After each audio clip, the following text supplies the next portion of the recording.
The last thing Matilda heard before the door slammed shut was her father's voice, thick with whiskey and contempt. "Let the blizzard have you both." Then there was only white silence and the terrified whimper of the puppy clutching to her chest. My lovely family, before we begin Matilda's story, I need to tell you something.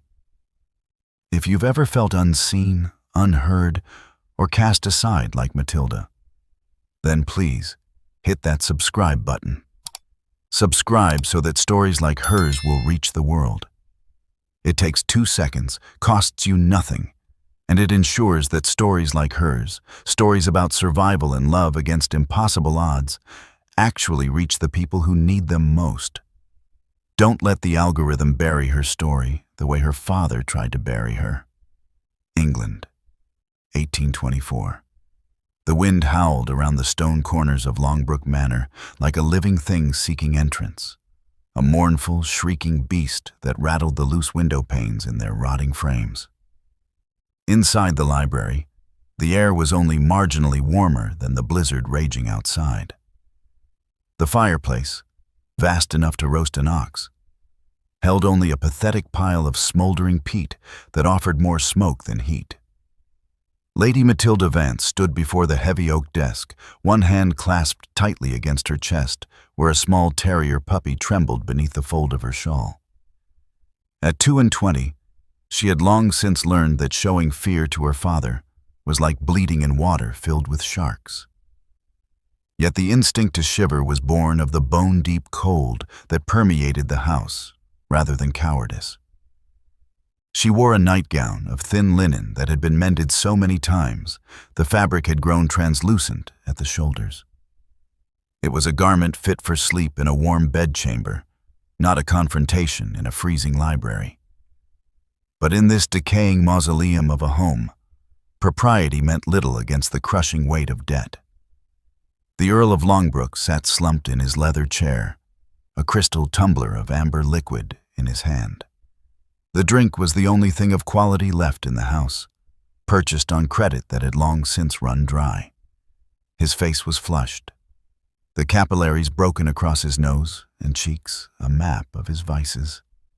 And his eyes, once sharp, were now glassy and swimming with intoxicated malice.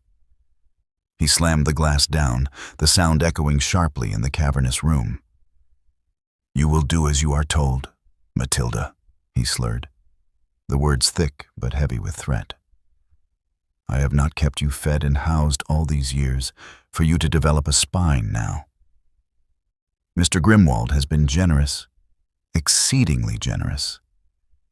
He is willing to overlook your age and your tarnished reputation, and he requires no dowry." Matilda felt the bile rise in her throat. She kept her chin lifted, her dark eyes burning with a defiance she had nurtured in silence for 2 years. Beneath her shawl, Pip let out a soft whimper. "Mr. Grimwald is a monster, father." His creditors whisper that his last wife disappeared without a trace. He is 70 years old and he smells of rot and cruelty. I will not marry him. I would rather take service in a scullery. The Earl laughed, a harsh grating sound that turned into a wet cough. He wiped his mouth with the back of his hand. "Service." He spat the word like a curse. "You are the daughter of an earl. You have a duty to this name. Do you think I care about your delicate sensibilities? Grimwald holds the notes on this house, on the land, on the very chair I sit in. He has offered to forgive the debts in exchange for you. It is a transaction, girl. Nothing more. I am not a piece of livestock to be bartered to a butcher, Matilda said, her voice shaking despite her best efforts. The puppy stirred against her ribs, a warm reminder of what little innocence remained in her life. Sell the paintings. Sell the silver that is left. But do not sell me to a man who will see me dead within the year. The Earl's expression darkened, the drunken humor vanishing instantly. He stood, swaying slightly, his shadow stretching long and distorted against the wall. The paintings are gone. The silver is gone. Everything is gone except you and that filthy animal you insist on coddling like a child. His eyes fell on the small bulge beneath her shawl, and his lip curled in disgust. "That mangy beast," Lord Edmund hissed, lurching forward and jabbing a finger toward her chest. "I told you to drown it weeks ago. It eats food we cannot afford. It dirties the carpets. It is a waste, just like you." Matilda's arms tightened protectively around Pip. "He is the only loyal thing in this house, Father. He has done nothing to deserve your cruelty." "Loyalty?" Edmund barked a bitter laugh. "Loyalty does not pay creditors, girl. Loyalty does not keep the roof over our heads." He staggered closer, his breath reeking of whiskey and decay. "You will sign the contract tonight. You will marry Grimwald at week's end, and you will dispose of that wretched creature, or I will do it myself." "No." The word was barely a whisper, but it rang through the library like a bell. Lord Edmund went very still. His face, already flushed with drink, turned a mottled shade of crimson. "What did you say?" Matilda's heart hammered against her ribs, but she held his gaze. "I said no, Father. I will not marry him, and I will not harm Pip." For a moment, there was only silence, save for the wind's relentless howl and the puppy's soft, anxious panting. Then Edmund moved. He closed the distance between them in 2 staggering steps, his hands shooting out to grip her arm with bruising force. Matilda gasped, clutching Pip tighter as her father wrenched her toward the library door. "You ungrateful, insolent wretch," he snarled, his voice shaking with rage. "You think you have a choice? You think you can defy me?" "Father, please." But there was no mercy in his eyes, only the cold, vicious satisfaction of a man who had already decided her fate. He dragged her through the darkened corridors of Longbrook Manor, past the empty rooms and covered furniture, past the portraits of ancestors who had once been proud. Matilda's bare feet slipped on the icy floorboards. Pip yelped as she struggled to keep him shielded from her father's fury. And then they were at the front door. Edmund threw it open, and the blizzard roared into the hall like a demon unleashed. Snow swirled in a violent white storm, and the cold hit Matilda like a physical blow. "No, Father, please," she cried, her voice lost in the wind. But Lord Edmund, the Earl of Longbrook, the man who had sired her and claimed dominion over her life, shoved her forward with all the strength of his rage. Matilda stumbled down the front steps, her thin nightgown no defense against the brutal cold.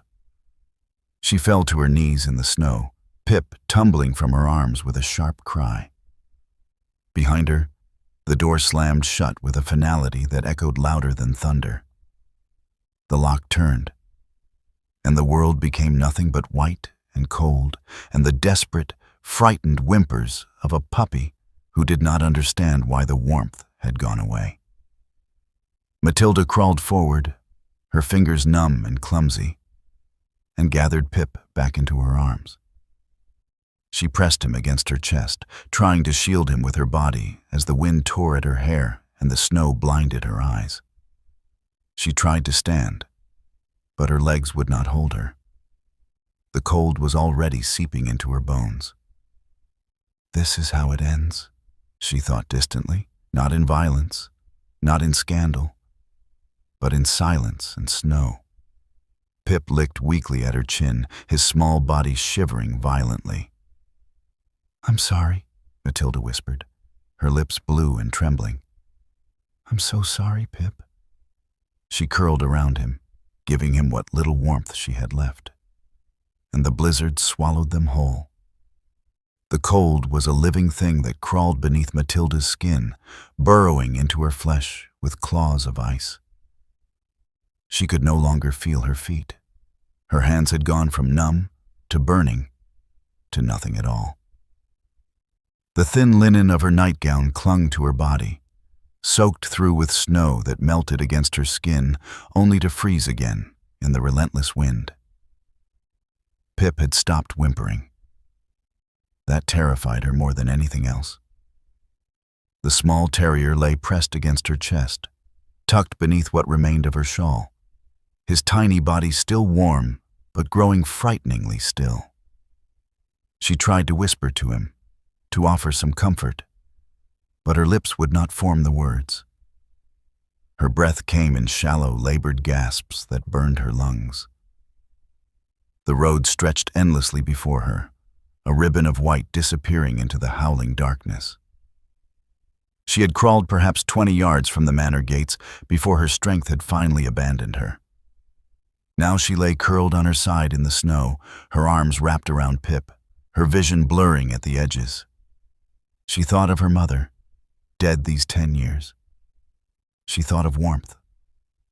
She thought of summer days when the world had not been made of ice and cruelty, and then she thought of Julian.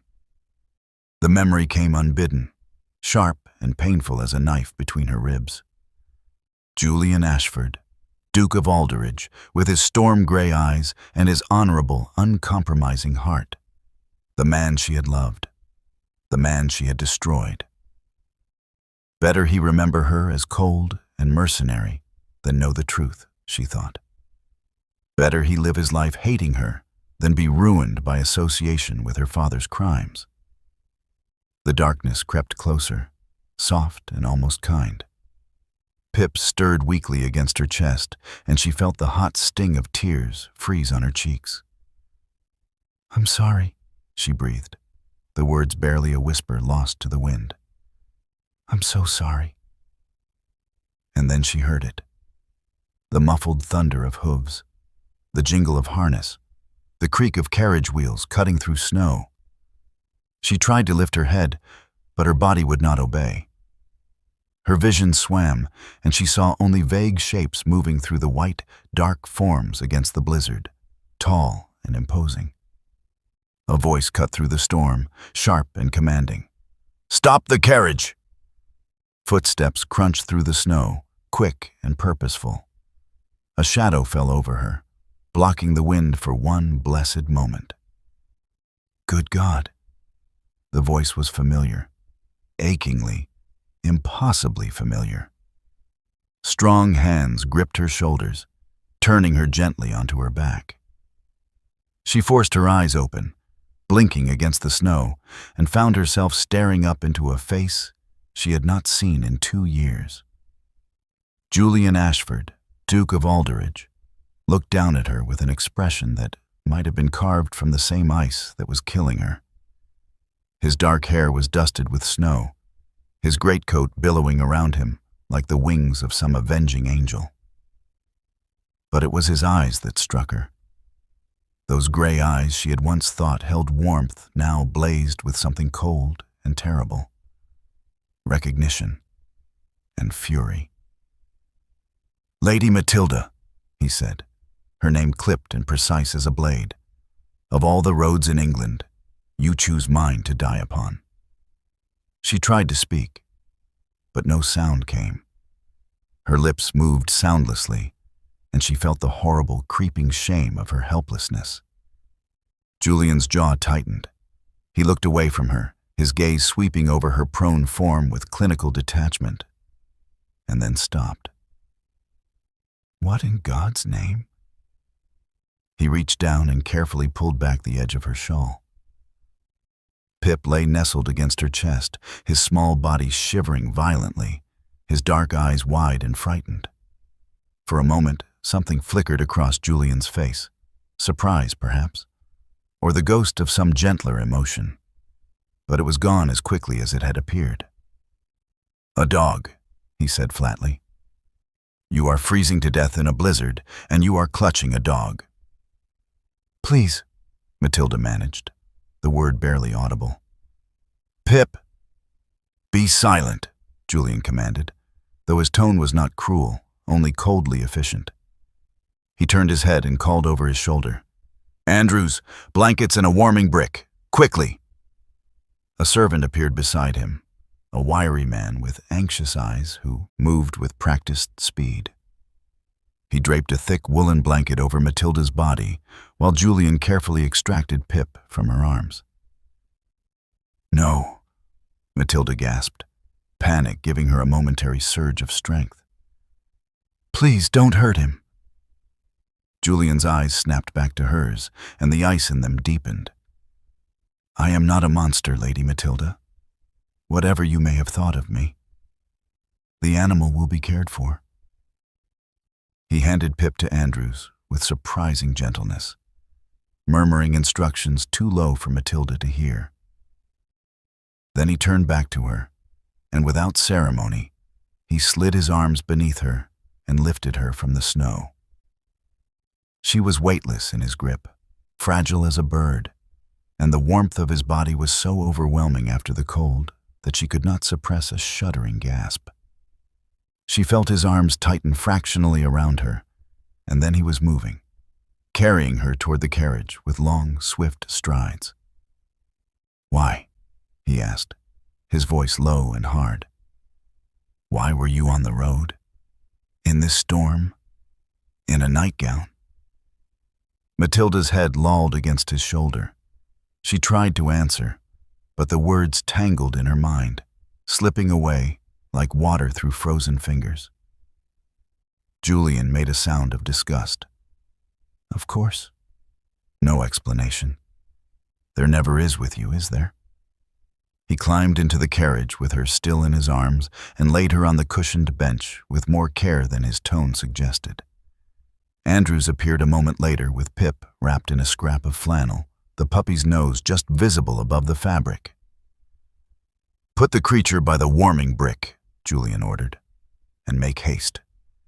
We need to reach the hunting lodge before she succumbs to the cold entirely." Andrews obeyed, settling Pip into a small nest of blankets near a heated brick wrapped in cloth. The puppy whimpered softly, but did not struggle. Julian took the seat opposite Matilda, his posture rigid, his expression unreadable. He did not look at her directly. Instead, his gaze remained fixed on some point beyond the carriage window as the vehicle lurched into motion. "I will take you to my lodge," he said, his voice clipped and formal. "You will be tended to by my housekeeper. When you have recovered sufficiently, you will provide an explanation for this spectacle. And then you will leave." Matilda's eyes fluttered closed. She wanted to thank him. She wanted to explain. She wanted to tell him that she had never stopped. "Do not mistake this for kindness, Lady Matilda," Julian continued, his tone as cold as the storm outside. "I act only out of duty. I would not leave even my worst enemy to freeze in the snow. But make no mistake. You lost any claim to my concern the day you made it abundantly clear that my fortune and title were insufficient for your ambitions." The words struck her like blows, each one precise and deliberate. She opened her mouth to protest, to defend herself. But the darkness was rising again, warm and soft and irresistible. The last thing she saw before unconsciousness claimed her was Julian's face, hard and beautiful and utterly unforgiving. And the last thing she felt was the terrible, aching knowledge that he hated her, and that she deserved it. Matilda woke to warmth. It was such a foreign sensation after the biting cold that for a moment she thought she had died and passed into some kinder realm. But then pain bloomed through her extremities, a fierce, burning ache in her fingers and toes that made her gasp. And she knew with bitter certainty that she was still very much alive. She opened her eyes to find herself in a bedchamber she did not recognize. The walls were paneled in dark wood, and a fire roared in the hearth with such vigor that the room was almost stifling. Heavy curtains were drawn against the windows, but she could hear the wind still howling outside, a distant reminder of the storm that had nearly claimed her. She was lying in a large bed beneath a mountain of quilts and furs. Her nightgown had been removed, replaced by a soft linen shift that smelled faintly of lavender. Her hair, still damp, had been braided loosely over one shoulder, and curled in a tight ball on the pillow beside her head was Pip. The puppy's eyes opened at her movement, and his tail gave a single, tentative wag. He made a soft sound, half whimper, half greeting, and pressed his cold nose against her cheek. "Pip," Matilda breathed, her voice hoarse and raw. She lifted one trembling hand to stroke his head, and the relief that flooded through her was so intense it brought tears to her eyes. "You're safe. Oh, thank God." "He has not left your side since we arrived." Matilda's head snapped toward the voice, and she found Julian standing near the fireplace, one hand resting on the mantel, his posture deceptively casual. He had removed his greatcoat and wore only his shirt and waistcoat, the sleeves of his shirt rolled to his elbows. The firelight cast his face in sharp relief, all angles and shadows. He did not look at her. His gaze remained fixed on the flames.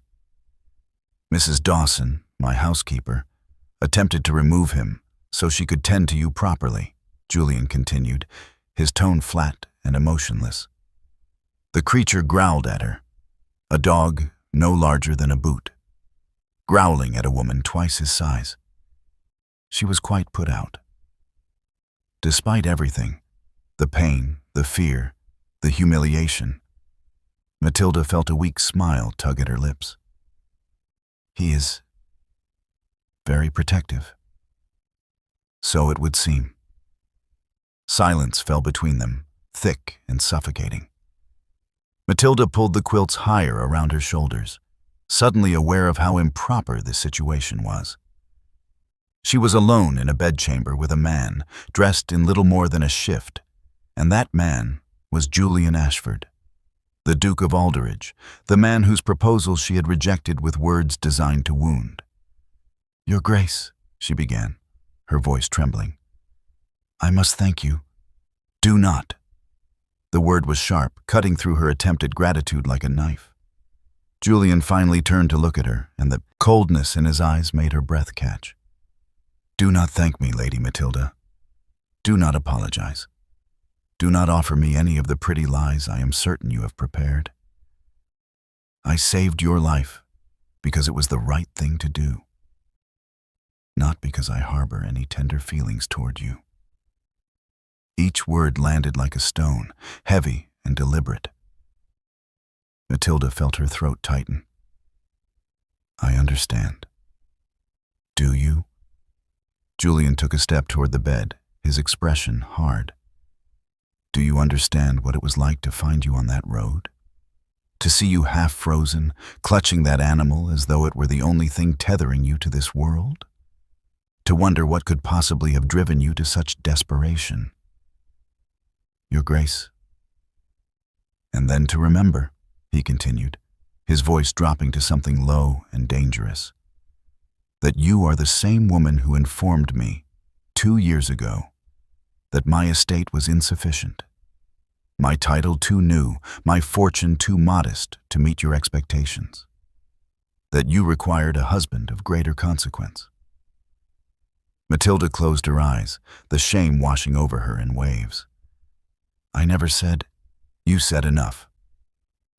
Pip, sensing the tension in the room, sat up on the pillow and fixed Julian with a steady, unblinking stare. Then, to Matilda's horror and astonishment, the puppy stood, stretched, and leaped from the bed. He landed with an audible thump on the floor, wobbled for a moment, and then trotted directly toward Julian. "Pip, no!" Matilda tried to sit up, but her body was too weak, and she fell back against the pillows with a gasp. Julian looked down at the puppy with an expression of profound disbelief. Pip sat at his feet, tail wagging, and tilted his head in a manner that could only be described as expectant. "What does he want?" Julian asked, his voice tight. "I don't know," Matilda admitted. He's never done this before." Pip barked once, a sharp, insistent sound, and pawed at Julian's boot. Julian stared at the dog as though it had personally affronted him. "I am not a servant to be summoned by a creature that weighs less than a sack of grain." Pip barked again, more urgently this time, and then sat back on his haunches, his tail sweeping across the floor in broad, hopeful arcs. For a long moment, Julian did nothing. He simply stood there, his jaw tight, his hands clenched at his sides.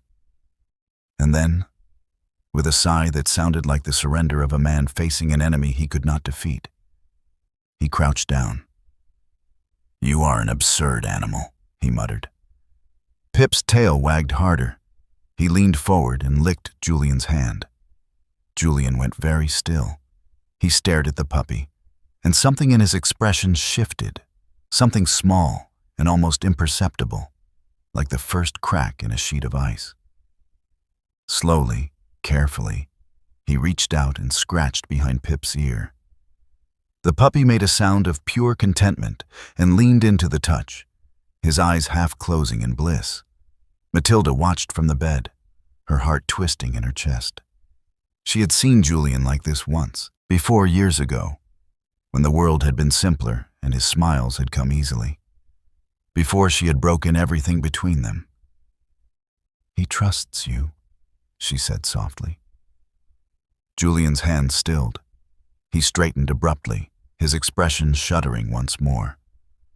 Animals are poor judges of character. But he did not move away, and when Pip trotted back to the bed, Julian's gaze followed the puppy with something that was not quite indifference. Mrs. Dawson appeared in the doorway, a tray of broth and bread in her hands. She was a stout woman with sharp eyes and a no-nonsense air, and she clucked her tongue when she saw Matilda awake.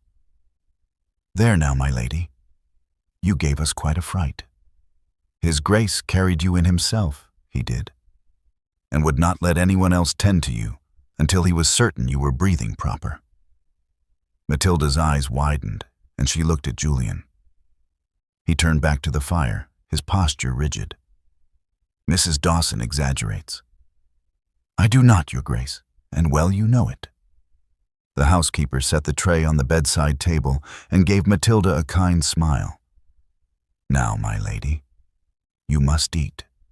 Slowly, mind. Your stomach will not take kindly to haste." Matilda accepted the broth with trembling hands, and Mrs. Dawson bustled about, adjusting the quilts and adding another log to the fire. Pip climbed back onto the bed and settled himself at Matilda's side, his eyes fixed on Julian. Julian remained by the hearth, his back to them all, his silence a wall that could not be breached. But when Matilda glanced at him, she saw that his hand was still resting on the mantel, and his fingers were curled tight, as though he were holding something back. And she wondered, with a terrible, fragile hope, if perhaps the ice had not frozen all the way through, after all. The following 2 days passed in a fog of pain and recovery. Matilda's body slowly remembered what warmth felt like, though the burning ache in her fingers and toes remained a constant companion. Mrs. Dawson visited regularly with broths and tisanes, clucking over her like a mother hen, but it was Pip who proved to be her most devoted nurse. The little terrier refused to leave her side, except for the most necessary of reasons. He slept curled against her ribs, his small body radiating warmth. When she woke gasping from nightmares of cold and her father's fury, Pip was there, licking her face until the panic subsided. And Julian watched. He did not visit her chamber again after that first night. But Matilda knew he was aware of everything that transpired within it. Mrs. Dawson reported to him regularly. Matilda heard the low murmur of their voices in the corridor outside her room. And sometimes, in the early morning hours, when the lodge was still and silent, she thought she heard footsteps pause outside her door before moving on. On the third morning, Matilda woke feeling stronger. The pain in her extremities had diminished to a dull throb. and she was able to sit up without the room spinning. Pip, sensing her improved state, wagged his tail with enough vigor to shake his entire body. "You need to go out, don't you?" Matilda murmured, stroking his head. "Poor thing. You've been so patient." She pushed back the quilts and swung her legs over the side of the bed. Her feet touched the cold floor and she winced, but she forced herself to stand. Mrs. Dawson had left a wool dressing gown draped over a chair, and Matilda wrapped herself in it, grateful for its warmth. Pip barked softly and trotted to the door, looking back at her expectantly. Yes, I'm coming," Matilda said, though her legs trembled with the effort of walking. She made it to the door and opened it carefully, peering out into the corridor. The hunting lodge was smaller than she had imagined, built for function rather than grandeur. The corridor was narrow and dim, lit by weak sunlight filtering through windows at either end. She could hear the distant clatter of pots from what must be the kitchen, and somewhere deeper in the lodge, the low rumble of a man's voice. Julian. Matilda's heart clenched. She had not seen him since that first night, and part of her was grateful for the reprieve. But another part, a treacherous, foolish part, ached at his absence. Pip barked again, more insistently, and she forced herself to focus.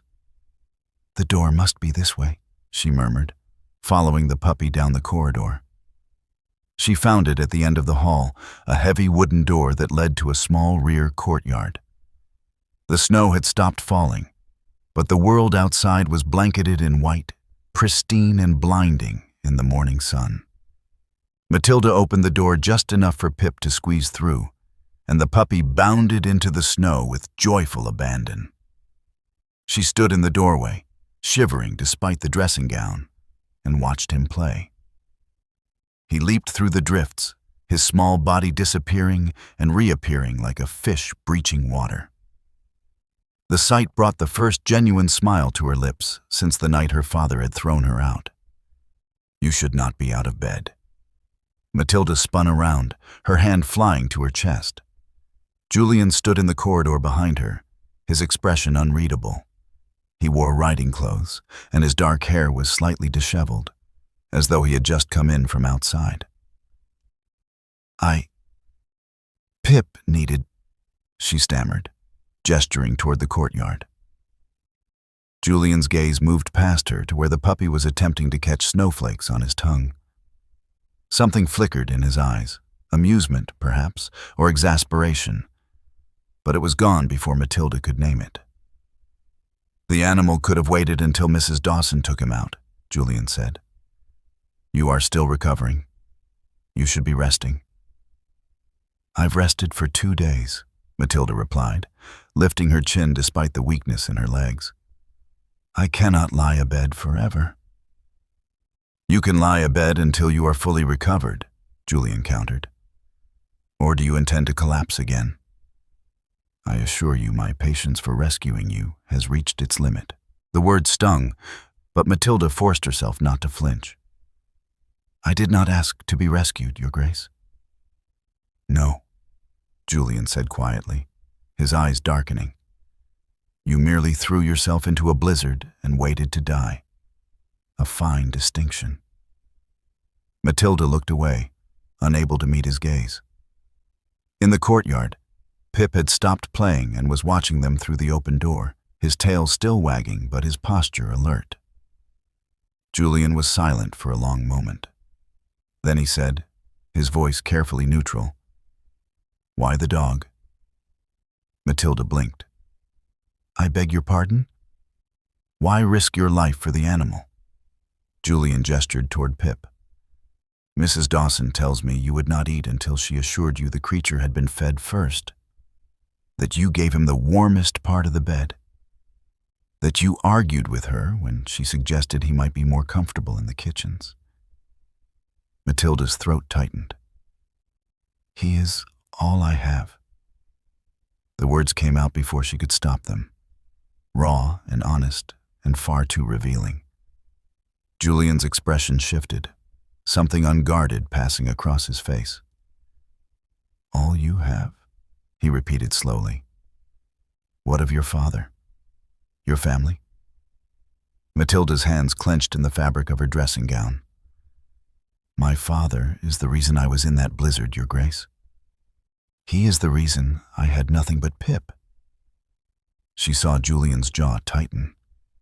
He took a step closer, his eyes searching her face with an intensity that made her want to retreat. "Explain." "I cannot. Matilda." Her name on his lips was a command, stripped of formality, and it shook her to her core. "What did he do to you?" Before she could answer, Pip barked sharply from the courtyard. Matilda turned, intending to call him back inside, and the movement caused the sleeve of her dressing gown to slip down her arm. Julian's hand shot out, catching her wrist with surprising gentleness. "Wait."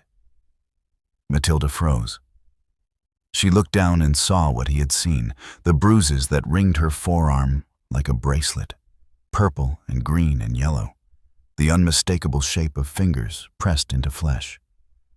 "What is this?" Julian demanded, his voice low and dangerous. Matilda tried to pull away, but his grip tightened fractionally, keeping her in place, not hurting but not releasing. "It's nothing," she whispered. "It is not nothing." Julian's other hand reached for her left arm, and before she could protest, he pushed back that sleeve as well. More bruises, these darker and more vicious. And higher up, near her shoulder, the fading yellow shadow of what could only have been a blow. Julian went utterly still. When he spoke again, his voice was barely above a whisper, and it shook with a fury so cold it burned. "Who did this to you?" Matilda could not answer.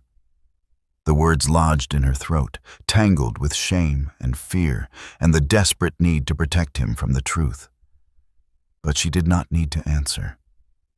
She saw the understanding dawn in his eyes, saw the moment he connected the pieces, the blizzard, her nightgown, her father's name, unspoken between them.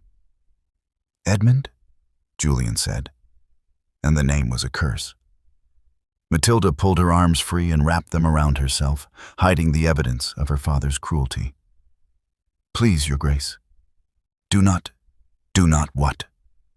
Julian's voice was sharp now, all pretense of coldness shattered.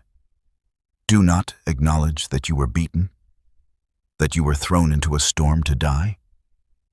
That you clutched a puppy and prioritized his life over your own because he was the only creature in your world who showed you kindness?" Each question struck her like a blow, and she felt tears prick her eyes. "You don't understand.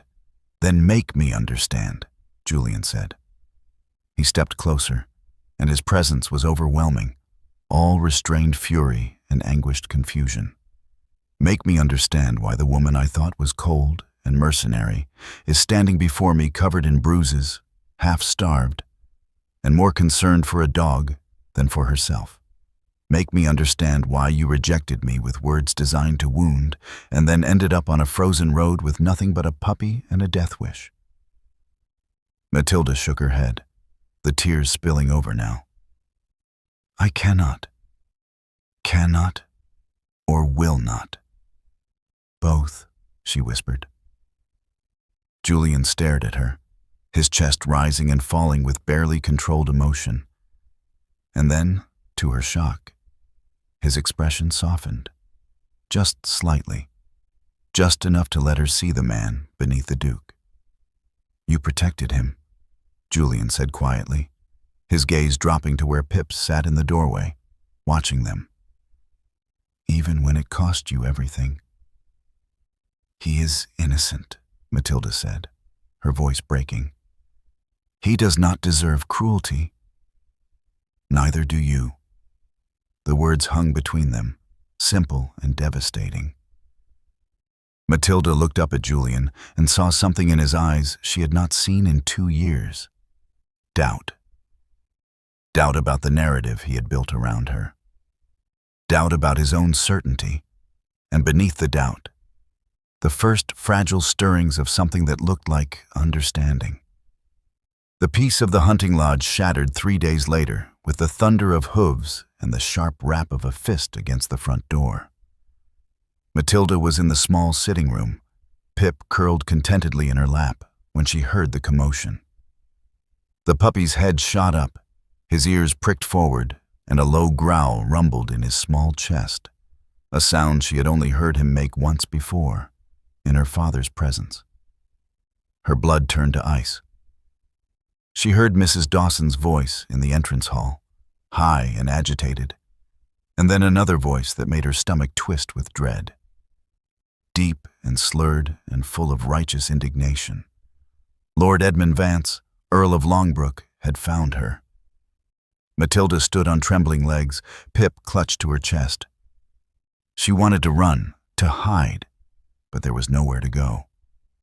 The lodge was small, and her father's voice was growing louder, filling the space with the particular menace of a man who believed himself entitled to everything he touched. "I will see my daughter," Edmund roared. "I am her father and her legal guardian. You have no right to keep her from me, woman." "His Grace is not receiving visitors," Mrs. Dawson replied, her tone admirably firm despite the circumstances.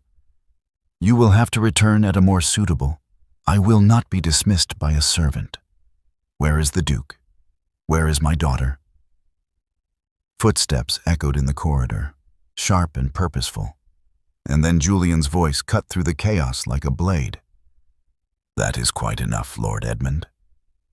Matilda moved to the doorway of the sitting room, staying just out of sight, and peered into the entrance hall. Her father stood near the door, his greatcoat dusted with snow, his face mottled with drink and fury. Beside him stood a thin, pale man in a dark suit clutching a leather satchel, a bailiff or solicitor by the look of him. And between them and the rest of the house stood Julian, dressed impeccably, despite the early hour. His posture relaxed, but his eyes cold and hard. "Your Grace," Edmund said, sketching a bow that was more mockery than respect. "I apologize for the intrusion, but I have come for my daughter.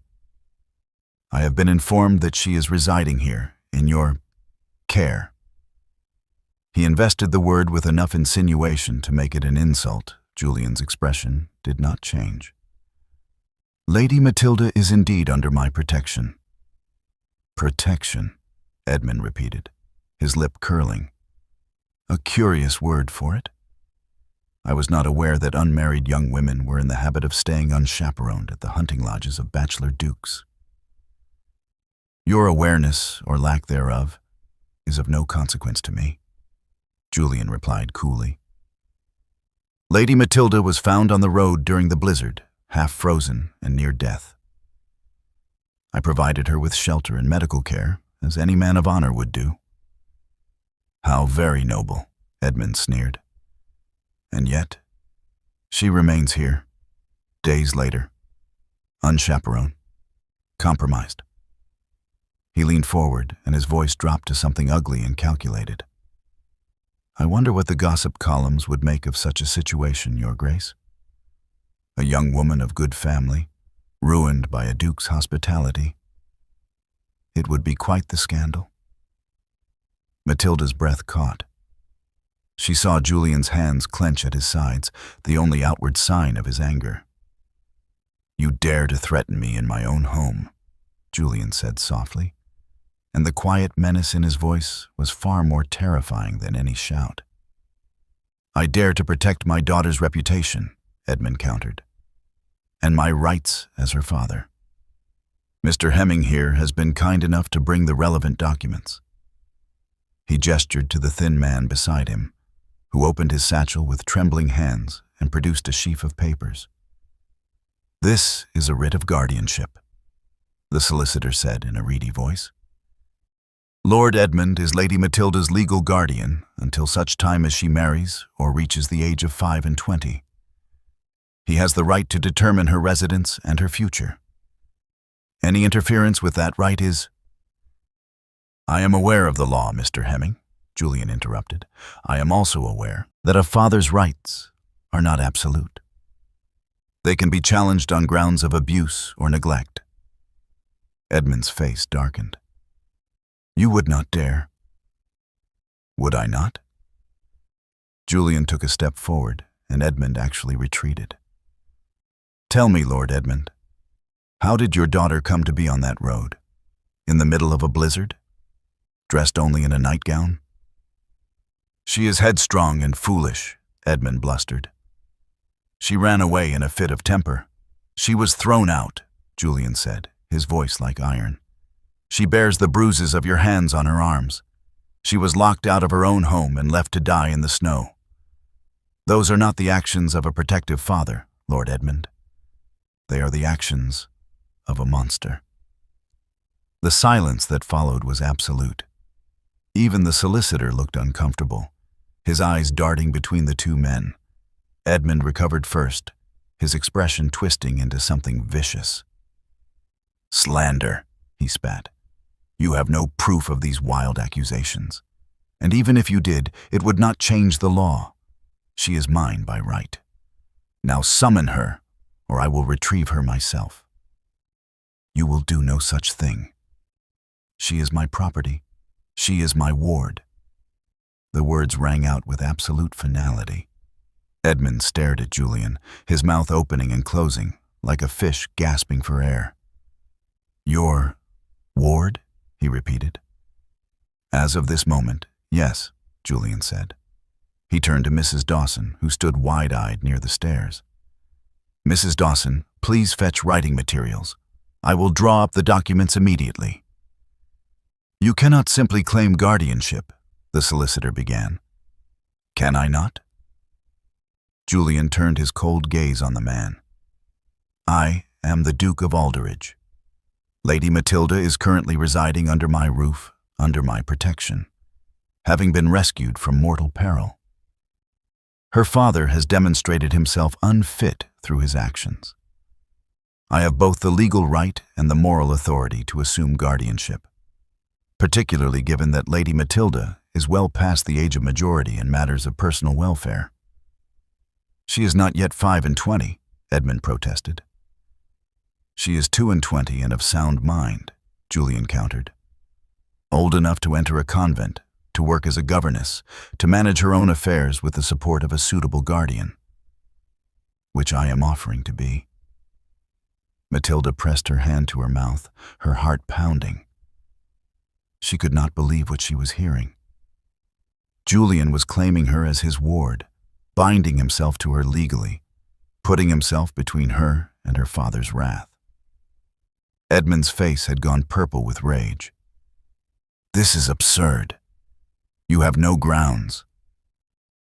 I have every ground, Julian said quietly. And if you wish to challenge me, Lord Edmund, I suggest you consider very carefully whether you want the circumstances of your daughter's injuries examined in a court of law. I am quite prepared to bring witnesses. Mrs. Dawson saw the bruises. My physician documented them, and I have several servants who can testify to Lady Matilda's condition when she arrived, half frozen, traumatized, and clutching a small dog for comfort. The dog! Edmund seized on this, his eyes lighting with malicious triumph. That filthy mongrel! She stole it. It belongs to the estate. The dog belongs to me, Julian said flatly. Edmund blinked. What? The terrier is mine, a rare hunting breed I acquired last month. I had temporarily loaned him to Lady Matilda for companionship. When she was cast out, she naturally brought my property with her. I am grateful to her for protecting the animal at great personal cost. Matilda nearly laughed. The lie was so audacious, so perfectly delivered, that even she almost believed it. Pip, as if sensing he was the subject of discussion, poked his head around her skirts and wagged his tail. Edmund's mouth worked soundlessly. The solicitor looked at his papers as though they might provide some answer to this madness. "This is preposterous," Edmund finally managed. "You cannot." "I can, and I have," Julian said. He accepted the writing materials from Mrs. Dawson and moved to a small table near the window. "Mr. Hemming, you may witness the documents if you wish to be useful. Otherwise, you may leave."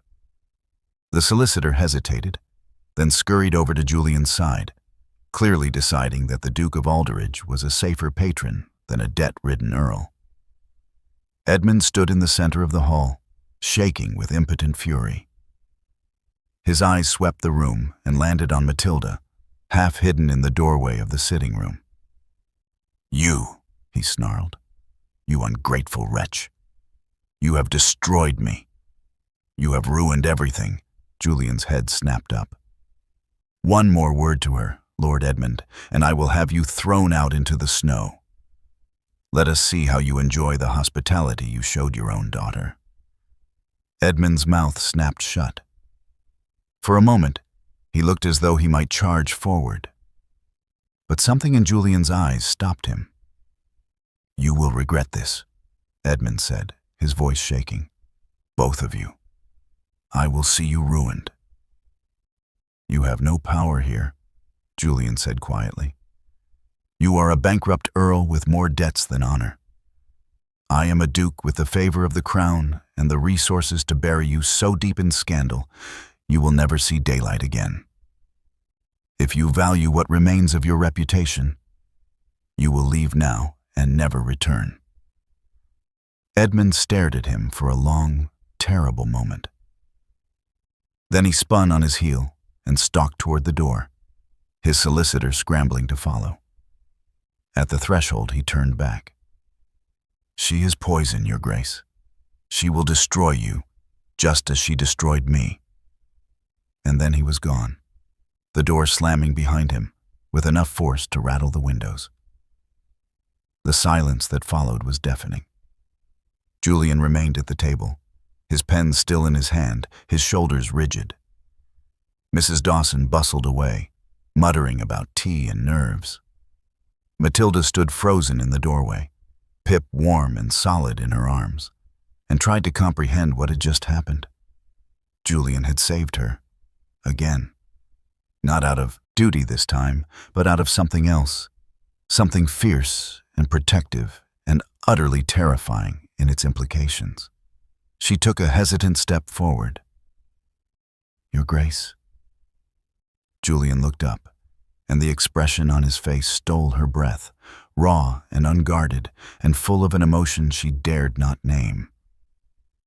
"You are safe now," he said quietly. "Both of you. And despite everything, despite the past, despite the lies, despite the wreckage between them," Matilda believed him. "My beautiful family. If you're feeling anything right now, anger at Edmund, relief that Julian stepped in, hope that Matilda might finally be safe, then pause for just a moment. Hit that subscribe button. I know it seems small, but here's the truth. It tells YouTube that this story matters, that stories about broken people finding protection and love deserve to be seen.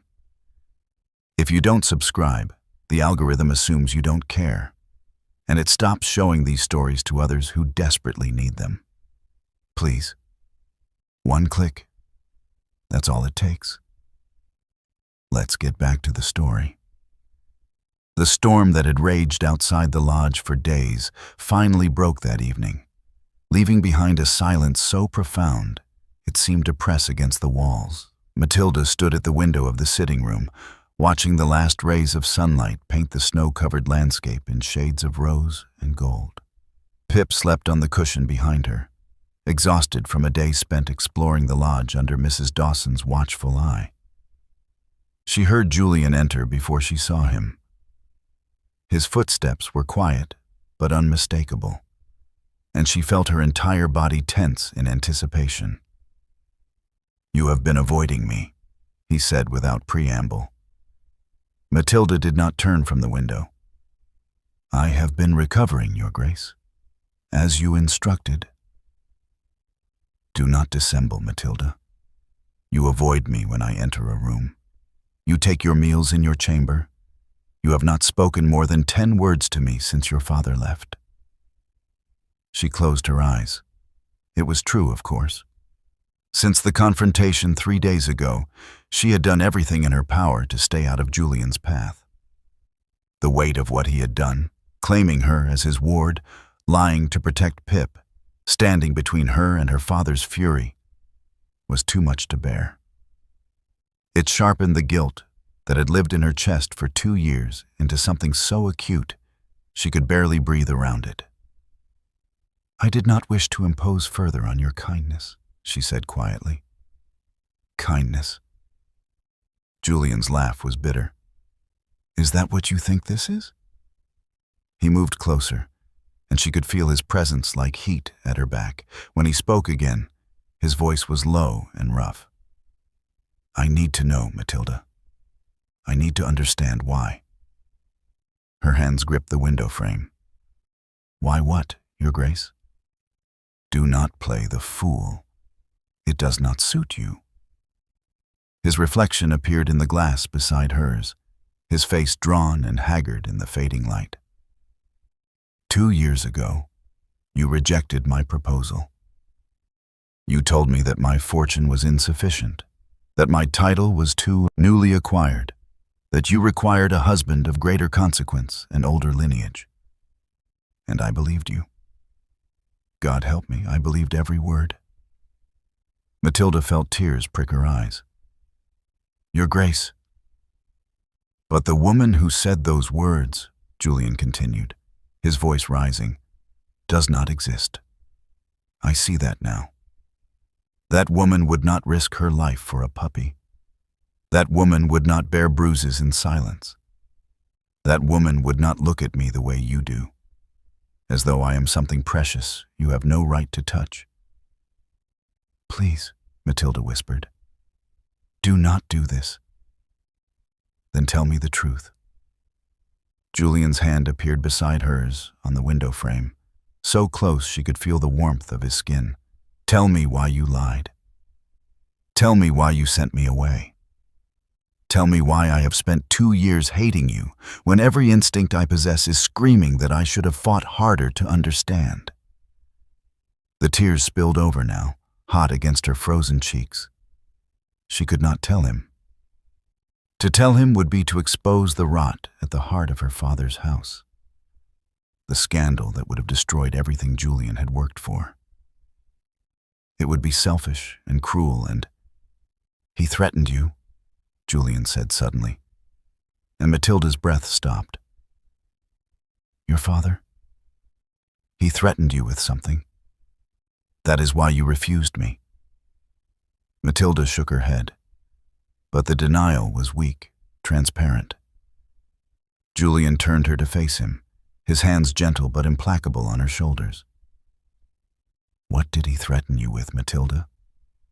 What could possibly have been terrible enough to make you choose a lifetime of abuse over a future with me? It was not about me, she choked out. It was never about me. Then what? Julian demanded. And there was anguish in his voice now, raw and desperate. What was worth sacrificing everything for? You. The word tore from her throat like a confession ripped from a prisoner.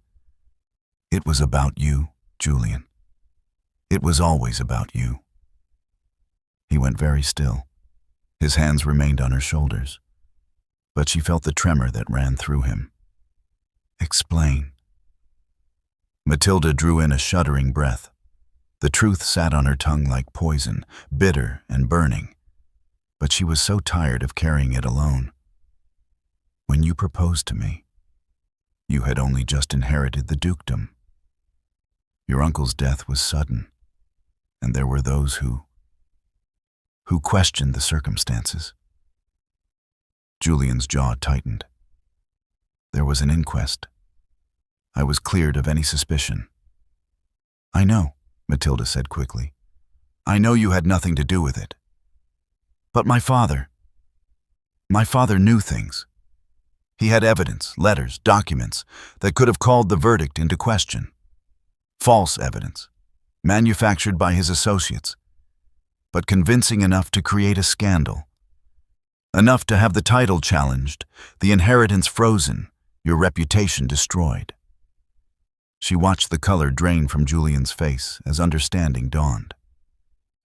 He threatened to use this evidence if you married me. He threatened to use it if I did not refuse you publicly, cruelly enough to ensure you would never seek me out again, Matilda corrected, her voice breaking. He said that if I rejected you with sufficient venom, if I made it clear that I found you beneath me, you would hate me enough to stay away. And if you stayed away, if there was no connection between our families, he would have no reason to destroy you. Julian's hands fell from her shoulders. He took a step back, and the loss of his touch was physically painful. You lied to protect me. I lied to protect your future, Matilda said. You had just inherited a dukedom, Julian. You had responsibilities, estates, people depending on you. My father's evidence would have ruined everything. It would have dragged you through courts and scandal sheets. It would have tainted your name forever. She wiped at her tears with shaking hands. I could not let that happen. Not when I had the power to stop it. By destroying yourself, Julian said, and his voice was hollow.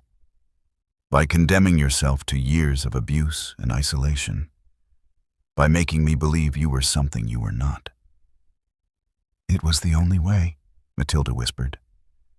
He made it clear that if I told you the truth, if I sought your help, he would release the evidence immediately. The scandal would have been worse if it appeared we were conspiring together. So I did what he asked.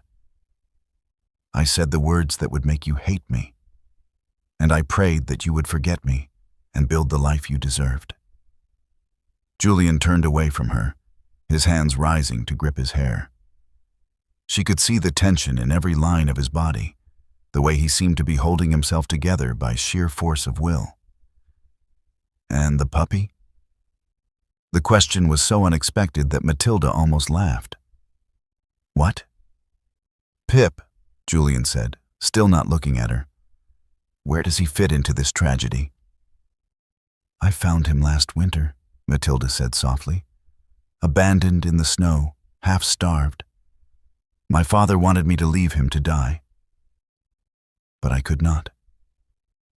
He was so small, so helpless. He needed me. Her voice cracked. And I needed something to love that would not be taken from me. Something pure that had nothing to do with titles or money or my father's schemes. So you protected him, Julian said quietly. The way you protected me. It is not the same, is it not? Julian turned back to face her, and the look in his eyes was devastating. You sacrificed your happiness, your safety, your future, all to protect others. You took cruelty upon yourself so that a puppy and a duke might be spared. You are either the noblest woman I have ever met, or the most foolish. I am neither, Matilda said, her voice barely audible. I am simply someone who could not bear to watch the things I loved be destroyed. The silence that followed was broken only by the soft sound of Pip's breathing from the cushion and the distant crackle of the fire. Julian stared at her as though seeing her for the first time, and she bore his scrutiny with what remained of her composure. I wasted 2 years hating you, Julian finally said, and the pain in his voice cut her to the quick. 2 years believing you were mercenary and cold. 2 years during which you were suffering. And I did nothing to help you. You did not know. I should have known, Julian said fiercely. I should have questioned it. I should have fought for you, investigated your circumstances, refused to accept your rejection at face value. But I was proud and wounded, and I let my pride blind me to the truth. There was no truth for you to find, Matilda said. I made certain of that. Julian crossed the space between them in 2 strides and took her face in his hands. The gesture was so sudden, so tender, that Matilda gasped. You made me believe a lie because you thought it would save me. But all it did was condemn us both to years of misery. I know, Matilda whispered, fresh tears spilling over his fingers. I know, and I am sorry. I am so desperately sorry, Julian. He pressed his forehead to hers, his eyes closing, his breath warm against her lips. Do not apologize for being brave. Do not apologize for loving me enough to let me go. The words broke something inside her, and she sobbed openly now, her hands clutching at his coat. Julian held her, his arms coming around her with a fierceness that spoke of all the years they had lost, all the pain they had endured. I never stopped, she confessed against his chest. I never stopped loving you, even when I knew I had no right to. Julian's arms tightened, and when he spoke, his voice was rough with emotion. Then we are well matched, Matilda, because I never stopped loving you either. I simply buried it beneath hatred and called it healing. She pulled back just enough to look at him, and what she saw in his eyes made her heart stutter. Not coldness, not contempt, but something fierce and tender and utterly undeniable. What do we do now? She whispered.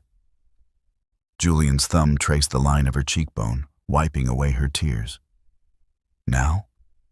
Now I make certain your father can never hurt you again. And then, his voice softened, then we see if 2 broken people can build something whole. Julian left before dawn the next morning, taking with him a horse and a grim determination that seemed to darken the very air around him. He told Matilda only that he had business in London that could not wait, but she saw the cold fury in his eyes and knew that Edmund's reckoning had come. She spent the day in a state of anxious suspension, unable to eat, unable to rest. Pip sensed her distress and remained pressed against her side, his warm weight a small comfort in the face of her mounting dread. Mrs. Dawson tried to distract her with needlework and conversation. But Matilda could focus on nothing but the image of Julian riding through the winter landscape with vengeance carved into every line of his body. What if her father fought back? What if the scandal she had tried so desperately to prevent was unleashed anyway? What if Julian's attempts to protect her only brought about the very destruction she had sacrificed everything to avoid? The questions circled in her mind like vultures, and by the time evening fell, she had worn a path in the carpet with her pacing. Julian returned 3 days later, just as the sun was setting. Matilda heard the horse's hooves in the courtyard and rushed to the window, her heart in her throat. He dismounted with the careful movements of a man who had ridden hard and slept little, his face drawn and shadowed with exhaustion. But when he entered the lodge and their eyes met across the entrance hall, she saw something in his expression that stopped her breath. Satisfaction, cold, absolute, and utterly merciless. It is done, he said simply. Matilda descended the stairs on trembling legs, Pip trotting at her heels. What is done? Julian, what have you— Come, he said, extending his hand. We should speak in private. She took his hand, and he led her to the small study at the back of the lodge. A fire burned in the hearth, and papers were scattered across the desk, documents covered in dense legal script that made her head swim just looking at them. Julian poured himself a measure of brandy and downed it in one swallow before turning to face her. I went to London to see my solicitor, Mr. Pierce. I asked him to investigate your father's financial affairs and any evidence he might have manufactured regarding my uncle's death. Matilda's hands twisted together. And? And what I discovered, Julian said, his voice tight with controlled rage, is that your father is not merely a man burdened by debt. He is a criminal of the most calculating variety. He moved to the desk and picked up one of the documents, though he did not look at it. His gaze remained fixed on Matilda, as though he needed to see her face when he spoke the words. The evidence your father claimed to possess regarding my uncle's death was entirely fabricated. Pierce confirmed as much within hours. But that was the least of Edmund's sins. Julian set the paper down with careful precision. For the past 15 years, your father has been engaged in systematic fraud. He has forged documents to secure loans, manipulated land surveys to sell property he did not own, and embezzled funds from charitable trusts established by your grandfather. Matilda felt the blood drain from her face. 15 years? At minimum, Julian confirmed. Possibly longer. He has been borrowing against assets that no longer exist and selling debts to men like Grimwald. Men who care nothing for the law so long as they can extract what they are owed in flesh rather than coin. She sank into a chair, her legs no longer capable of supporting her. Pip jumped into her lap immediately, pressing his nose against her palm, and she clutched him like a lifeline. The evidence he threatened you with, Julian continued, his voice softening marginally, was a collection of forged letters purporting to show that I had conspired with my uncle's physician to hasten his death through the administration of certain medications. The physician in question has been dead for 18 months, conveniently unable to refute the claims. But Pierce traced the origin of the letters to a forger in Cheapside, who has worked for your father on multiple occasions. He planned it, Matilda whispered. He planned to blackmail you from the moment you proposed. Yes, Julian said flatly. He saw an opportunity to bind himself to a duke, either through your marriage, which would have given him access to my resources, or through blackmail, which would have given him power over me. When you refused him, he made certain you had no choice. Matilda pressed her hand to her mouth, nausea rising in her throat. I truly believed the evidence was real. He showed me documents, letters with your seal, forgeries, Julian said, all of it. But convincing enough to terrify a young woman who had no resources to verify their authenticity and every reason to fear what would happen if she challenged her father. He crossed to her and knelt before her chair, taking her cold hands in his. You sacrificed 2 years of your life for a lie, Matilda. You endured abuse and isolation and nearly died in the snow, all to protect me from a threat that never truly existed. The grief in his voice undid her. Tears spilled down her cheeks, and she could not speak for the sob that caught in her throat. Julian's hands tightened on hers. The fault is not yours. It is his. Every moment of suffering you endured, every bruise on your skin, every nightmare that wakes you in the dark, all of it rests on Edmund's shoulders. And I swear to you, Matilda, he will pay for every single transgression. What have you done? She managed to ask. I have done what should have been done years ago, Julian said, his voice hardening to steel. Pierce has compiled a comprehensive dossier of your father's crimes. We have testimony from creditors, victims of his fraud, and the forger himself, who was more than willing to cooperate in exchange for leniency. We have financial records that prove Edmund has been operating a criminal enterprise under the guise of aristocratic privilege. He released her hands and stood, moving back to the desk. I presented this evidence to the Lord Chancellor this morning. By week's end, formal charges will be filed. Your father will be arrested for fraud, forgery, embezzlement, and conspiracy. If convicted, He faces transportation or imprisonment for the remainder of his natural life.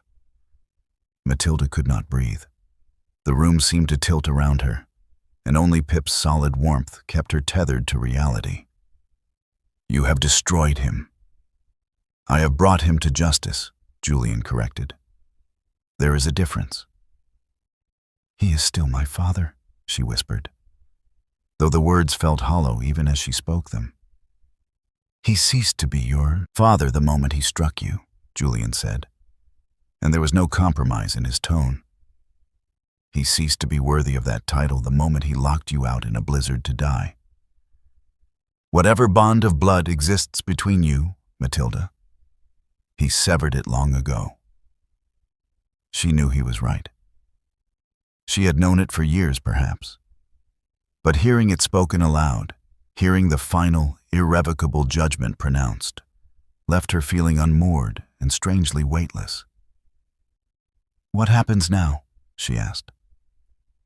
Julian returned to kneel before her, and this time he cupped her face in his hands, forcing her to meet his eyes. "Now, you are free. Truly free. Edmund will never touch you again. He will never threaten you, never manipulate you, never use you as a pawn in his schemes. The law will strip him of his title, his lands, and his liberty. And you?" His voice broke just slightly. "You will finally be safe." Matilda searched his face and saw not only determination, but something deeper. Grief. Not for Edmund, but for her. For the years she had lost. For the girl she had been before her father's cruelty had carved away her innocence. "I should have protected you sooner," Julian said, his thumb brushing away her tears. "I should have seen through the lie, should have investigated, should have refused to accept your rejection. I failed you, Matilda, and I will carry that guilt for the rest of my life." "No," she said, finding her voice at last. "You could not have known. I made certain you could not know. The failure is not yours, Julian. It never was." "Then we share it," he said quietly.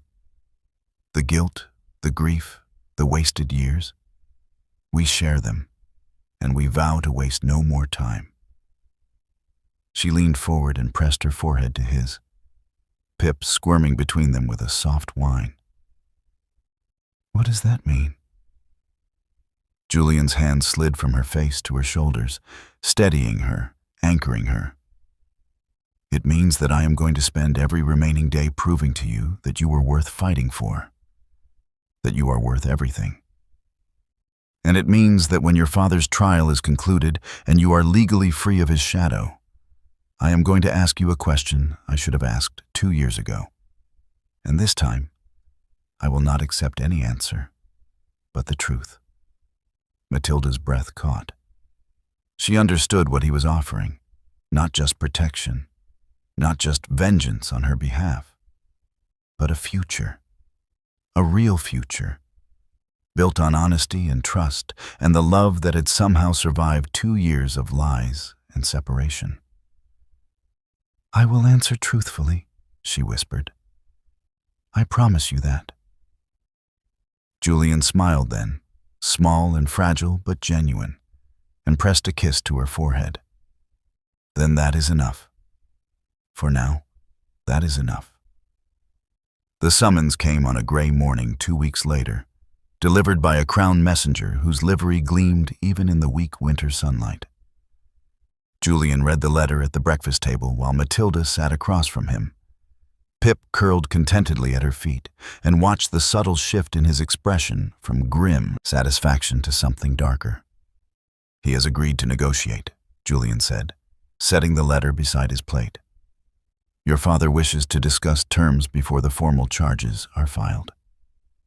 Matilda's hand trembled as she set down her teacup. "Terms?" "He knows he is cornered," Julian replied. "Pierce has been quite thorough in ensuring Edmund understands the full weight of the evidence against him. transportation to the colonies, if he is fortunate. The gallows, if the Crown decides to make an example of him. He is seeking a third option. Exile, Matilda said quietly. Julian's eyes met hers across the table. Yes. He wishes to propose exile in exchange for a full confession and the surrender of all claims to his title and properties. It is not uncommon in cases where the scandal might embarrass other noble families. And you will accept? That depends, Julian said carefully, on whether you wish to see him face trial or simply disappear from your life forever. Matilda looked down at her hands, still marked with the fading yellow shadows of bruises. She thought of her father's face mottled with drink and rage. She thought of the cold and the snow and the certainty that she was going to die. She thought of all the years of cruelty disguised as paternal authority. I want him gone, she said, her voice steady despite the emotion churning beneath it. I want him so far away that I never have to fear his shadow again. If exile accomplishes that, then yes, let him take it. Julian nodded slowly. Then I will arrange a meeting. But Matilda, he paused, his expression serious. I want you there. She looked up sharply. What? No. Julian, I cannot. You can, he said firmly.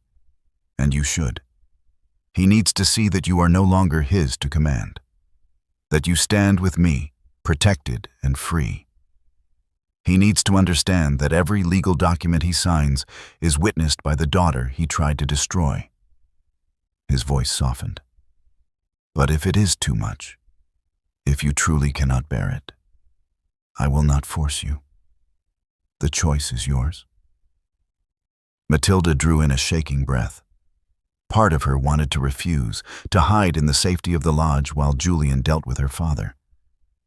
But another part, the part that had survived 2 years of lies and abuse, the part that had crawled through snow to protect a puppy, wanted to look Edmund in the eye one final time and show him that he had not broken her. I will go, she said. But Pip comes with me. Julian's mouth quirked in something that was almost a smile. I would not dream of separating you. The meeting was arranged for 3 days hence at a neutral location, the offices of Julian's solicitor in London. Edmund arrived with his own lawyer, a nervous young man who looked as though he would rather be anywhere else. And the moment Matilda saw her father step into the wood-paneled room, she felt Pip stiffen against her skirts. Edmund looked diminished. His face was gaunt, his clothes hung loosely on his frame, and the arrogant fury that had always animated him seemed to have drained away, leaving only a hollowed-out shell. His eyes found Matilda immediately, and something flickered in them. Rage, perhaps, or shame. But it died quickly when Julian moved to stand beside her, his hand resting lightly on the small of her back. Lord Edmund, Julian said, his voice cold and formal. Please, sit. Edmund sat heavily in the chair indicated by Pierce, the solicitor, who presided over the meeting with the grim efficiency of an executioner. The young lawyer beside Edmund shuffled papers nervously. You understand why we are here, Pierce began without preamble. The Crown has been presented with extensive evidence of your crimes, Lord Edmund. Fraud, forgery, embezzlement, conspiracy, and blackmail. The case against you is comprehensive and damning. You face arrest, trial, and in all likelihood, either transportation or execution. Edmund's hands clenched on the arms of his chair, but he said nothing. However, Pierce continued, His Grace the Duke of Aldridge has graciously proposed an alternative. You will sign a full confession to all charges. You will surrender your title, your lands, and all properties associated with the earldom of Longbrook. You will relinquish all legal claims to your daughter, Lady Matilda Vance, including guardianship, inheritance, and any future contact. In exchange, you will be permitted to leave England within 1 week and live out your remaining days in permanent exile on the continent.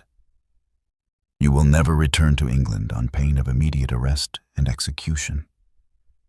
The silence that followed was suffocating. Edmund's face had gone ashen, his eyes darting between Pierce, Julian, and finally Matilda. "You would strip me of everything," he said hoarsely. "My title, my name, my daughter. You stripped yourself of those things the moment you chose criminality over honor," Julian said, his voice like iron. "This offer is more mercy than you deserve, and significantly more than you showed your daughter when you threw her into a blizzard to die." Edmund's gaze snapped to Matilda. "This is your doing. You poisoned him against me. You always were an ungrateful, vicious. Enough."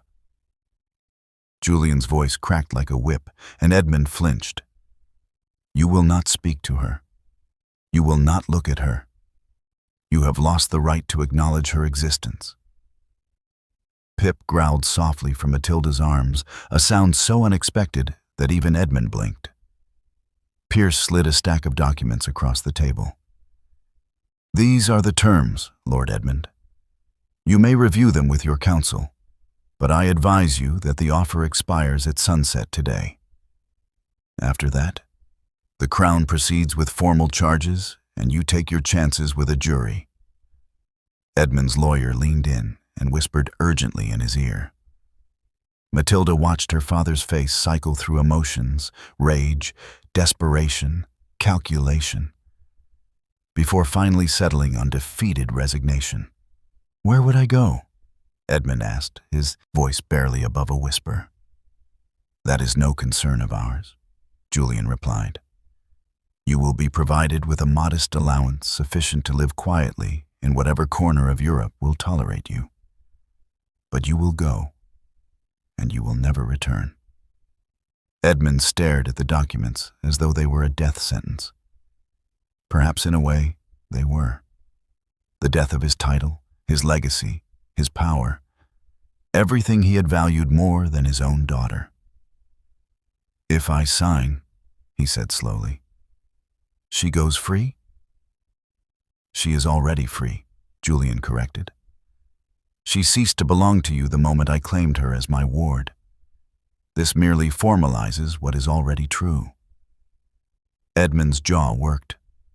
He looked at Matilda one last time, and she met his gaze without flinching. She felt Julian's hand steady at her back, felt Pip's warmth in her arms, and knew with absolute certainty that her father could never hurt her again. "Sign it," Edmund said to his lawyer, his voice hollow. The process took less than an hour. Document after document was presented, reviewed, and signed. Edmund's hand shook as he wrote his name, each signature a small surrender, until finally Pierce gathered the papers and locked them in a strongbox. "It is done," Pierce announced. "As of this moment, Edmund Vance is no longer the Earl of Longbrook. He has severed all legal ties to his former estates and to his daughter. The title will revert to the Crown for redistribution." Edmund stood slowly, moving like a man twice his age. He did not look at Matilda again. He simply turned and walked toward the door, his lawyer scurrying after him. At the threshold, he paused. "You will regret this," he said, though his voice carried no conviction. "Both of you." "The only regret I carry," Julian said quietly, "is that I did not destroy you sooner." Edmund flinched as though struck, and then he was gone, disappearing into the London streets like a ghost dissolving in daylight. Matilda stood frozen in the center of the room, Pip clutching to her chest, and tried to comprehend what had just happened. Her father was gone. Truly, permanently gone. She would never again hear his voice raised in anger, never feel his hand strike her, never wake in terror wondering what fresh cruelty the day would bring. She was free. The realization hit her all at once, and her legs buckled. Julian caught her immediately, his arms strong and sure around her, and she buried her face against his chest and wept. Not from sorrow, but from the overwhelming, almost painful relief of a burden finally lifted. "It is over," Julian murmured against her hair. "You are safe now. You are free. He can never touch you again." Matilda nodded, unable to speak, and felt Pip squirm between them, licking at her tears with gentle persistence. "Come," Julian said softly. "Let us go home." And for the first time in 2 years, Matilda knew exactly what home meant. Spring came late to the countryside that year, but when it finally arrived, it transformed the world around the hunting lodge into something almost unbearably beautiful. The snow melted away to reveal green shoots pushing through the earth. And the trees that had stood bare and skeletal for months began to blur with the soft haze of new leaves. Matilda stood in the small bedroom that had become hers and carefully folded the few garments Mrs. Dawson had procured for her into a borrowed traveling case. Her hands moved mechanically, her mind carefully blank, because if she allowed herself to think, to truly consider what she was doing, her resolve would crumble. It had been 3 weeks since her father's exile. 3 weeks of living under Julian's protection, eating at his table, walking the grounds with Pip romping at her heels. 3 weeks of carefully maintained distance, of polite conversation and averted eyes, of Julian treating her with unfailing courtesy and nothing more. He had fulfilled his promise. She was free, legally and entirely. Edmund would never return to England, and the scandal that might have erupted from the whole affair had been quietly managed by Pierce and the Crown. Matilda Vance was no longer the daughter of a disgraced earl. She was simply a young woman of no particular consequence, with no family, no fortune, and no prospects, which meant she had no reason to remain at the lodge and every reason to leave before she became more of a burden than she already was. Mrs. Dawson had helped her secure a position as a companion to an elderly widow in Bath. The salary was modest but respectable, and the widow had agreed to allow Pip to accompany her. It was more than Matilda had any right to expect, and she had accepted it with gratitude that felt like glass in her throat. She had not yet told Julian. The cowardice of it shamed her, but every time she tried to find the words, they died on her lips. How did one thank a man for saving your life, destroying your enemies, and giving you back your freedom? How did one explain that you were leaving because staying hurt too much? Because every moment in his presence was a reminder of what you could never have. She closed the traveling case and sat down on the edge of the bed. Pip, who had been napping on the pillow, raised his head and regarded her with dark, knowing eyes. "We are doing the right thing," she told him softly. "Julian has done enough for us. More than enough. We cannot impose on his kindness forever." Pip cocked his head, his expression skeptical in the way only a dog's could be. "He does not love me," Matilda continued, as though the puppy might argue. "He acts from duty and guilt. He blames himself for not seeing through my lies sooner, and he is trying to make amends. But once we are gone, he will be free to move on with his life. To find a wife worthy of his name. To forget about the foolish woman who caused him so much pain." The words sounded hollow even to her own ears, but she forced herself to believe them. It was easier than confronting the alternative that she was running away not from Julian's indifference, but from the terrible hope that perhaps, just perhaps, he might still care. She stood and picked up the traveling case, Pip jumping down to follow at her heels. The coach to Bath would depart from the village in 2 hours. If she left now, quietly, she could be gone before Julian returned from his ride. It was better this way. Cleaner. No tearful goodbyes, no awkward expressions of gratitude that could never adequately convey what she felt. She made it as far as the entrance hall before she heard his voice. "Going somewhere?" Matilda froze, her heart lurching into her throat. She turned slowly to find Julian standing in the doorway of the study, still in his riding clothes, his expression carefully neutral. But his eyes, his storm-gray eyes, were anything but calm. "Your Grace," she said, setting down the traveling case with trembling hands. "I did not hear you return." Clearly, Julian's gaze moved from her face to the case and back again. "You were planning to leave without saying goodbye." It was not a question, and Matilda could not lie to him. Not anymore. "I thought it would be easier." "For whom?" Julian asked quietly. He moved into the hall, each step measured and deliberate. "For me, or for you?" "For both of us," Matilda said, lifting her chin. "You have done so much for me already, Your Grace. You have given me my freedom, my safety, my life. I cannot continue to impose on your hospitality indefinitely. It is time I made my own way in the world." "I see." Julian stopped a few feet away from her, his hands clasped behind his back. "And where, precisely, do you intend to make your way?" "I have secured a position as a companion to a widow in Bath," Matilda said, proud that her voice remained steady. "Mrs. Dawson was kind enough to assist with the arrangements. The position includes room and board, and the lady has agreed to allow Pip to accompany me. It is a good situation." "A good situation," Julian repeated, and something dangerous flickered in his expression. "You are going to bury yourself in Bath as a paid companion, wasting your intelligence and spirit tending to someone else's vapors and complaints. And you call that a good situation?" "It is respectable employment," Matilda said, stung by his tone. "Not all of us have the luxury of choice, Your Grace." "Do you not?"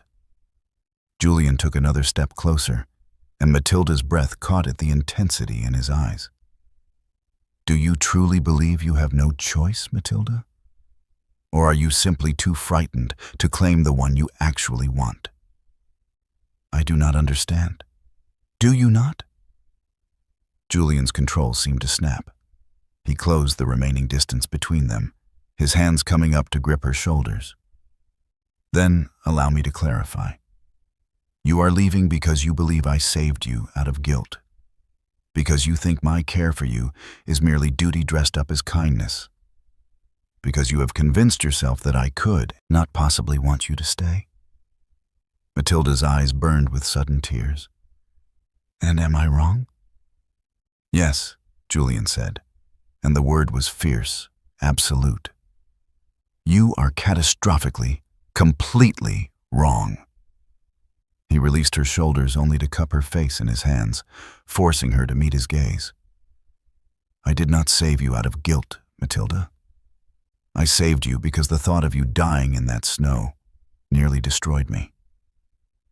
I did not pursue your father's ruin out of duty. I did it because the idea of him walking free while you bore the scars of his cruelty filled me with a rage I have never known. And I did not ask you to stay at this lodge out of obligation. I asked because I am a selfish man who cannot bear the thought of you leaving." "Julian," her voice broke on his name. "2 years ago, you broke my heart," he continued, his thumb brushing away the tear that spilled down her cheek. "You said words designed to wound, and they succeeded beyond measure. I convinced myself that I hated you, that you were everything shallow and mercenary.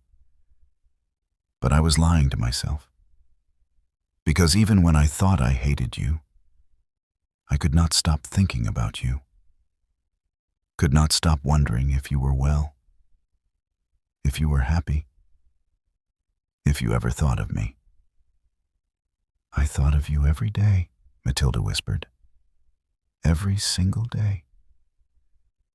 And when I found you in the snow, Julian said, his voice rough with emotion, when I saw you clutching that puppy, protecting him even as you were dying, I knew.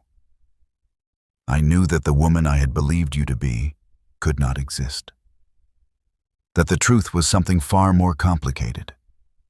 And when you told me what you had sacrificed to protect me, when I understood the depth of your love. He broke off, his forehead dropping to rest against hers. It shattered me, Matilda. The realization that you had loved me enough to destroy yourself. That I had wasted 2 years hating you when I should have been moving heaven and earth to find the truth. You could not have known, Matilda said, her hands coming up to clutch his coat. I made certain I should have known, Julian insisted. I should have trusted my heart instead of my wounded pride. And I swear to you, Matilda, I will regret that failure for the rest of my life. But I will not make the same mistake twice. I will not let you walk out of this house believing that I want you gone. Then what do you want? Matilda asked, barely able to speak past the hope and fear warring in her chest. Julian pulled back just enough to look at her, and what she saw in his eyes stole her breath. Not duty, not guilt, but something raw and honest and utterly devastating. I want you to stay, he said simply. I want to wake every morning knowing you are here. I want to watch you laugh with Mrs. Dawson and play with Pip. I want to argue with you about books and politics and whether the roses should be pruned in March or April. I want all the small, mundane, precious moments that make up a life. Julian, Matilda breathed, her heart hammering so hard she thought it might break free of her chest. I want to court you properly, he continued. To give you time to heal and to know that you are choosing me freely, without obligation or gratitude clouding your judgment. And then, when you are ready, if you are ever ready, I want to ask you again the question I asked 2 years ago. And this time, I want the truth. Matilda could not stop the sob that escaped her, could not contain the overwhelming flood of emotion that crashed through her defenses. The truth is that I never stopped loving you. That I have loved you through lies and separation and all the years we lost. That I will love you until the day I die. Julian's eyes closed, and she felt the tremor that ran through him. When he opened them again, they were bright with unshed tears. Then stay, Matilda. Please. Stay and let me prove that I am worthy of that love.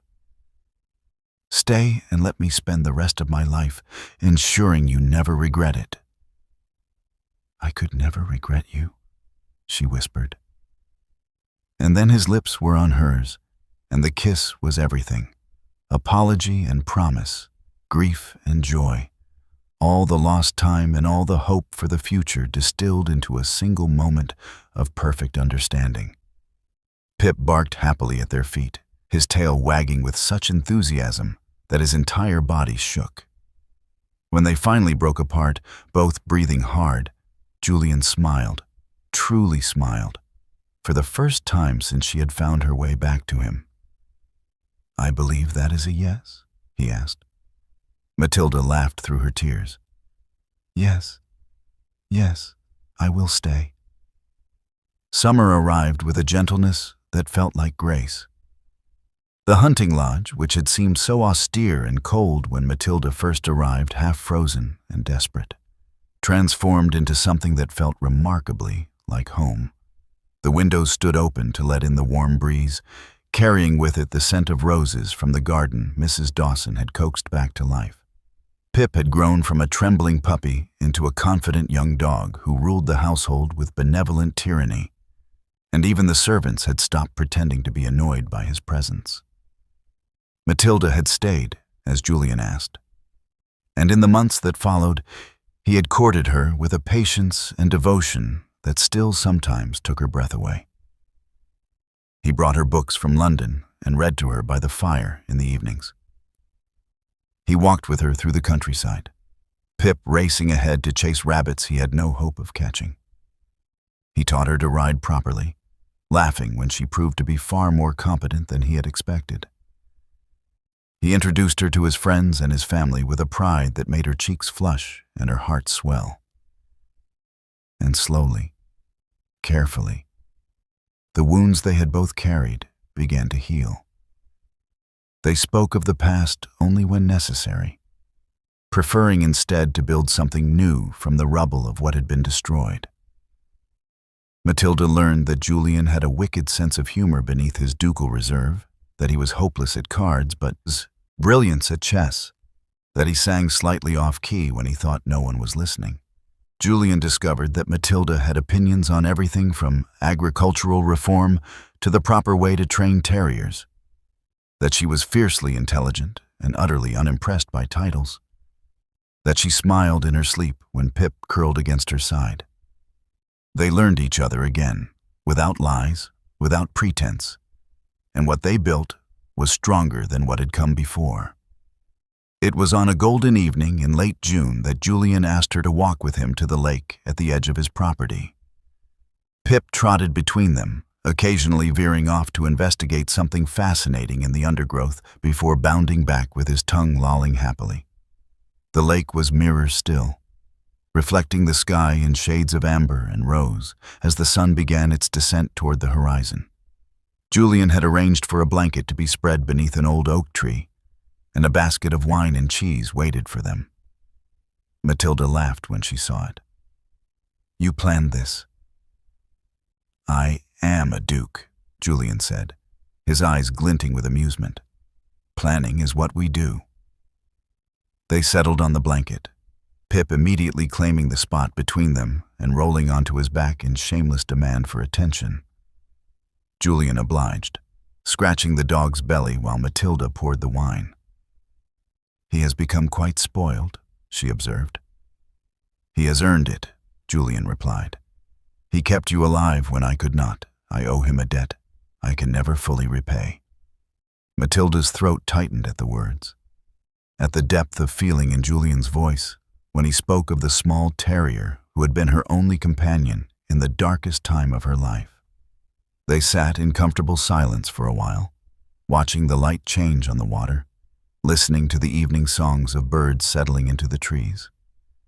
Pip eventually abandoned his quest for belly rubs and wandered down to the lake's edge to bark at his reflection. "Matilda," Julian said quietly, and something in his tone made her turn to look at him. He was watching her with an expression that was tender and nervous and utterly unguarded. "I have something I need to ask you." Her heart began to beat faster. "Julian, I know I said I would wait," he continued, reaching for her hand. "I promised to give you time to heal, to ensure you were choosing freely. And I have tried to be patient. But Matilda, I have waited 2 years already. 2 years believing I hated you, when in truth I loved you so desperately I could not bear to acknowledge it. And I find I cannot wait any longer." He shifted, moving from the blanket to kneel on the grass before her, and Matilda's breath caught in her chest. 2 years ago, I asked you to marry me, and you refused with words that cut me to the bone," Julian said, his gray eyes holding hers with unwavering intensity. "I know now that those words were lies, spoken to protect me from a threat I never truly faced. I know that you sacrificed everything, your happiness, your safety, your future, because you loved me enough to let me go." Tears blurred Matilda's vision, but she could not look away. "I cannot change those 2 years," Julian continued, his voice thick with emotion. I cannot give you back the time we lost or erase the pain you endured. But I can promise you that every day forward will be different. That I will spend the rest of my life proving that you were right to love me, even when I was too foolish to see it. He reached into his coat and withdrew a small velvet box. When he opened it, the ring inside caught the fading sunlight, a sapphire the color of winter twilight, surrounded by small diamonds that sparkled like stars. "Lady Matilda Vance," Julian said, and his voice trembled just slightly. "I loved you when I thought I hated you. I loved you when I believed you were everything cruel and mercenary. I loved you through lies and truth, through separation and reunion, through every moment of the past 2 years. And I will love you for every moment of all the years to come." Pip chose that moment to return from the lake, shaking water all over them both and inserting himself between Julian and Matilda with a happy bark. Julian laughed, a sound of pure joy, and reached out to ruffle the dog's damp fur. "And you, sir," he said to Pip, "are the bravest soul I have ever known. You protected her when I could not, and for that, you have earned a place of honor in whatever household we build together. I promise to provide you with the finest scraps, the warmest cushions, and all the belly rubs your small heart desires." Pip's tail wagged with such vigor that his entire body wiggled, and he licked Julian's face with enthusiastic approval. Matilda was crying openly now, tears streaming down her cheeks as she watched the man she loved make promises to the puppy who had saved her life. Julian turned his attention back to her, his own eyes bright with emotion. "So I ask you now, Matilda, with no lies between us and no threats hanging over our heads, will you marry me? Will you build a life with me? Will you let me love you the way you have always deserved to be loved?" For a moment, Matilda could not speak. The words caught in her throat, tangled with too much feeling to express. But then she found her voice, and when she spoke, it was clear and certain and full of all the love she had carried for so long. "Yes," she said. "Yes, Julian. 1,000 times, yes." He surged forward, catching her in his arms and kissing her with a fierce tenderness that spoke of promises kept and futures claimed. Pip barked joyfully around them, dancing in circles until Julian broke the kiss long enough to scoop the dog into his arms as well, holding both Matilda and Pip in an embrace that felt like the truest definition of family. When Julian finally released them to slide the ring onto Matilda's finger, his hands were shaking. The sapphire settled against her skin as though it had always belonged there, a perfect fit, a perfect promise. "It was my grandmother's," Julian said softly. "She was the strongest woman I ever knew before I met you. She would have loved you." "I wish I could have known her," Matilda whispered. "You will," Julian said. "Through me. Through the stories I will tell our children.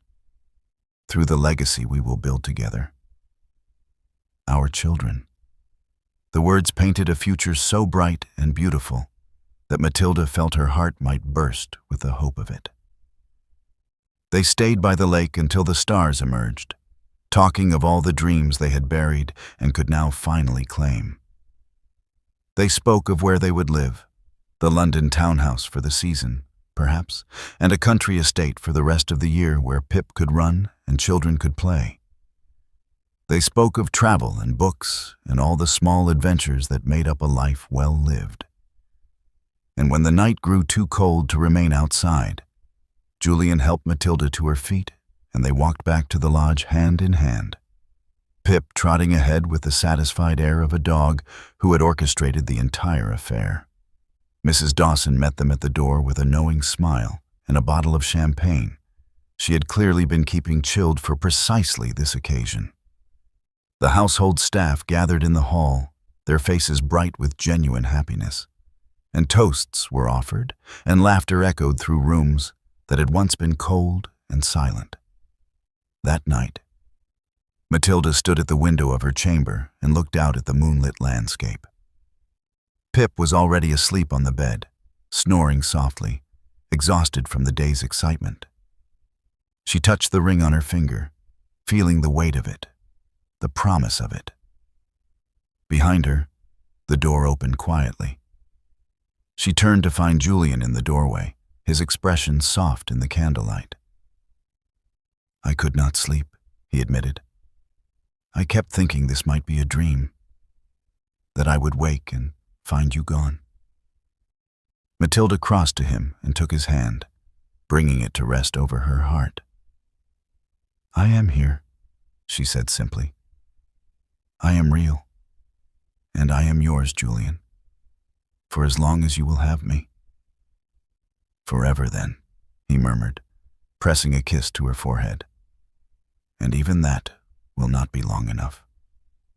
They stood together in the doorway, neither quite willing to let the other go, bound by love that had survived lies and cruelty and all the forces that had tried to tear them apart.